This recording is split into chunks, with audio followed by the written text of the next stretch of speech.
Every week of a young guy.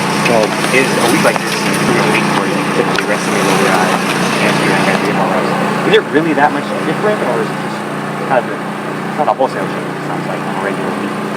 Well, no, it is. I mean, from a normal game week, you're just so routine in kind of your approach of it's this percent red zone and this percent third downs and all that kind of stuff that we normally kind of ramp up to game day. And so with the extra time, we're taking advantage of it to go recruiting. A bunch of our coaches are gone recruiting. We're getting some guys with some nicks and dings, trying to get everybody healthy.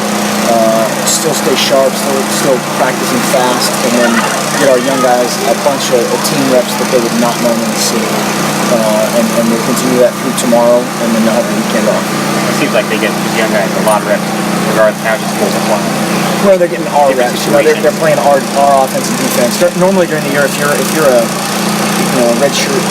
redshirting freshman defensive lineman or offensive lineman, you're on the scout team. So you're playing. Next week there'll be full-fledged Cal on both sides of the ball.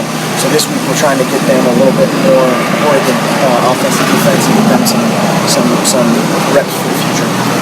Early fall camp, their heads were spinning with all the influx. Now that they're kind of going back and forth between am I Cal, am I Oregon? Is it kind of the same thing?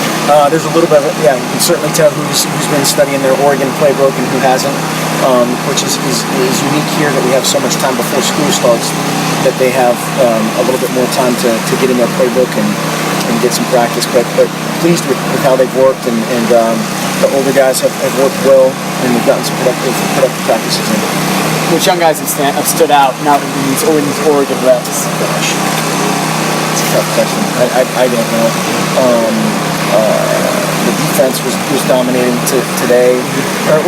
And there were two different team periods today, and the defense kind of got the better of the offense in the first one, and the second one is probably flipped around. So a little bit of both. The linebackers really good. Danny Mattingly showed up a bunch. Offensively, Lane Roseberry had a couple big runs. Trying to think of who else. B.J. Kelly made a couple catches. But it's a mixed bag, because when you get one guy, it's like the beginning of fall camp all over again. If you get one guy to screw up, and that affects 21 other guys out on the field. So, with O'Shea changing positions, is he a guy who this week you want to kind of get more and more chances to see him at linebacker? He's a guy that and will continue to move around a little bit, just to keep him versatile and then keep us deep at multiple positions. But he's done a good job this week.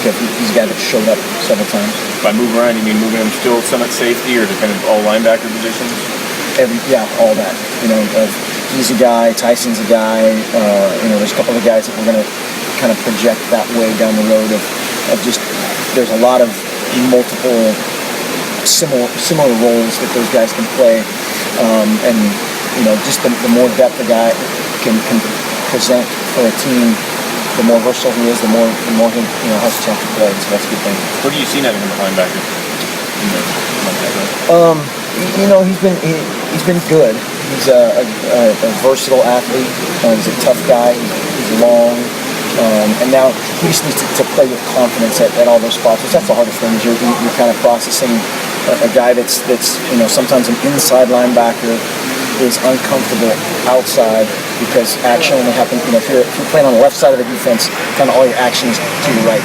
Some guys don't like that. Some guys want the full-fledged 360-degree action, and some guys it's the exact opposite. And so when you're at safety, there's kind of a mix of both those things. At outside linebacker, it's more of you're playing one side. It's just a matter of being fully confident that all indications say he's got a bright future. Matt Wogan came in and drove a field goal. Alejandro missed one. Is the kicking competition closer to being resolved, or in your mind it's still totally ongoing? It's not. We were talking about that yesterday. Basically, one kick made it by about 5 or 6 inches, and one kick missed it by about 5 or 6 inches. And so, and then Matt had a couple. He was the guy that was in there last week at Virginia when a couple of hands got on the balls, just lower kicks, and kind of lucked into those going over the crossbar. But it's ongoing. Is there a target date that you want to have one kicker? Would you be okay with this going like this the whole year? We'd be okay. It's not something that is a pressing issue of any kind. Can we talk about Matt Logan's strengths a little bit? Matt Logan's strengths. He's a great guy, really high character guy. Comes from a great family, really smart guy. Has a very powerful leg, and just needs to relax and play. Kickers are like, it's like guys standing on the golf tee and they start thinking about their right thumb and the tree and all this other stuff, and just swing. Just be pure. And sometimes that's easier said than done, but he's doing a great job. He's really done an outstanding job kicking the ball off. Our hang time, our coverage has been really good, and a lot of that is due to the kick. How important is the defense getting the other team off the field in what your offense is? We saw, I think on Sunday, watching the Eagles game, the Chargers were in San Francisco for a long time, and that affected that game. I know people don't talk about that a lot with you guys and with this offense. Our defense has been awesome. And they've been outstanding. And I think, in any scheme, your defense wants to get the other team's offense off the field, and they've done a great job of just making teams earn it. We've had a couple explosive plays, very few, and that's the name of the game. If they can check it down to the tight end for 6 yards for a 90-yard drive, more power to them. If there's one area of improvement for the defense, what do you think?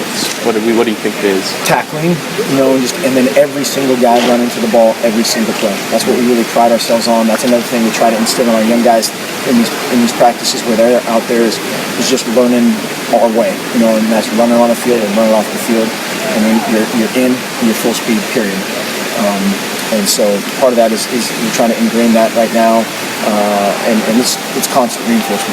That's not a naturally occurring thing. Is to play with maximum effort, maximum strain every play, and the majority of our guys do that, which is awesome. Is there one specific position group you're looking to spend a little more time on, improve? Not really. I think, everybody's trying to improve. Every coach, every player, every person involved in our program, we're constantly trying to improve. And we're not a finished project by any stretch, in any phase. And, a couple weeks ago we couldn't throw the ball, and now we're the best throwing team in the history of the world. And, and so it's somewhere in between. I think you guys have had so much success running off the tackles. Why?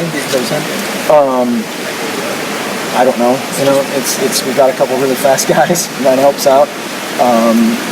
Some of it's the way that teams have played us that presented some edges, or just trying to keep people off balance of handling inside and attacking the perimeter.